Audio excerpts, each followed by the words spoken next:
Ginger, thank you. We have breaking news right now. We actually want to get right to Rich Prickett. He is over a fire in downtown LA.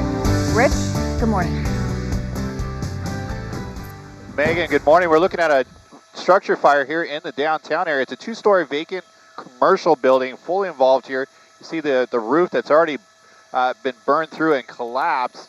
Firefighters are on the roof with hose lines, but mostly spraying water from the ladder pipes here. We saw as many as 4 of those dousing this fire just a couple of minutes ago. They're down to 1 for the moment, but this is going to be burning for a while. Good news is it's vacant. It doesn't have really anywhere to spread. They have it in check. No reports of injuries. The cause of the fire will be under investigation. However, there will be a closure here on Flower between Pico and Venice throughout the morning.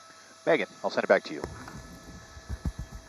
All right, Rich Prickett, thank you so much for that. We're going to continue to monitor this situation. Once again, it is an abandoned building, which is good news, but there are going to be some road closures. Let's get to Ginger Chan with the latest on that. We're going to get to her in just a second, but first of all, just Rich, if you're still there, I want to ask you a question. Looks like the strategy here is surround and drown. I don't see firefighters on the roof of that burning building, and that would be the strategy for a fire like this, because one of the most dangerous things that firefighters face in a situation like this is the possibility of a roof collapse. And you can see that already on the left-hand side that roof has already given way, and looks like they're on a neighboring building there.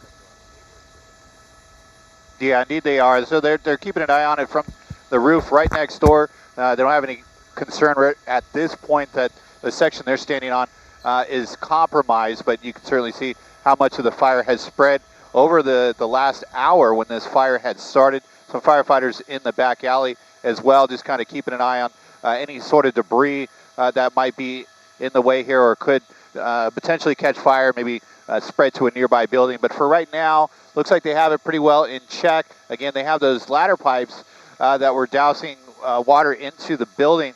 They have at least 2 that are up right now. We saw as many as 4 earlier, but lots of firefighters here, and they will be working on this throughout the morning. And Rich, we're just looking at some of these areas that you're talking about. I mean, Flower Street just off the 10 freeway, so kind of in that quadrant that puts it maybe like in the northwest corner of northeast corner, of the 10 freeway and the 110 freeways. But basically, when you talk about these streets, so let's just go ahead and break them down, right? You're saying Flower Street, and we see, obviously, with your moving map on the Cameron Avenue, if there's Flower Street. So that puts it, again, in that spot. So Pico would be kind of in that area. So all those streets, I mean, obviously, as he shows you, with Flower being taken up here, and then sometimes what we like to do is keep you away from any of the activity. Pico, obviously, will be affected as well. So all of these are major streets in downtown.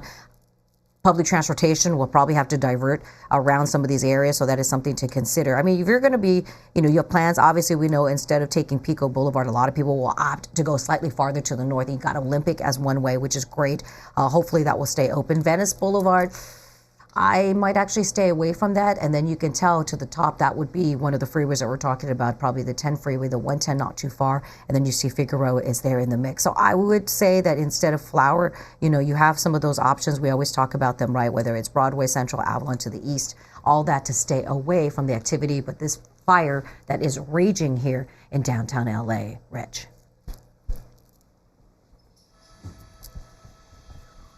Ginger, indeed, yes.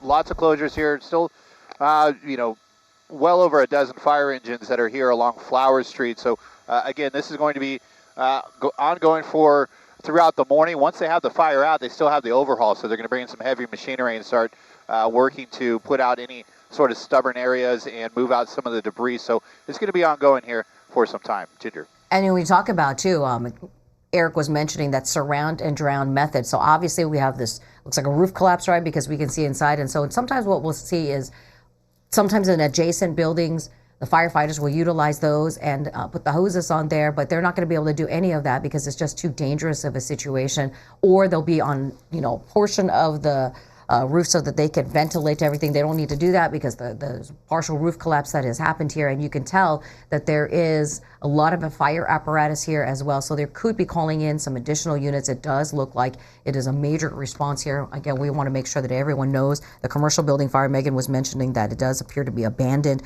but it is a situation where You know, we've seen encampments in the past, and perhaps that's the situation here. Either way, so let's go ahead and break down the area because we had that moving map up earlier, and you can tell that, again, as we mentioned, to all of the fire crews and equipment that is on scene.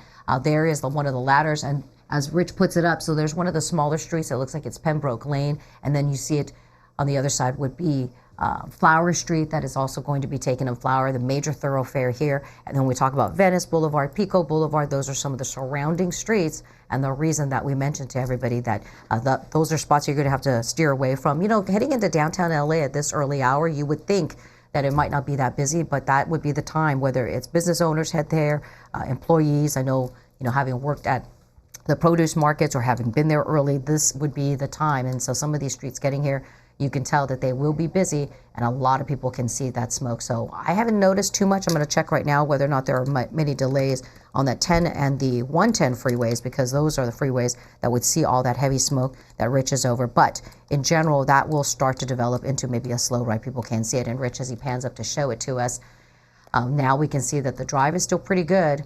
Hopefully it will stay that way, and they'll have this one out. For now, we'll keep watching this. I'll send it back to you, Megan and Eric.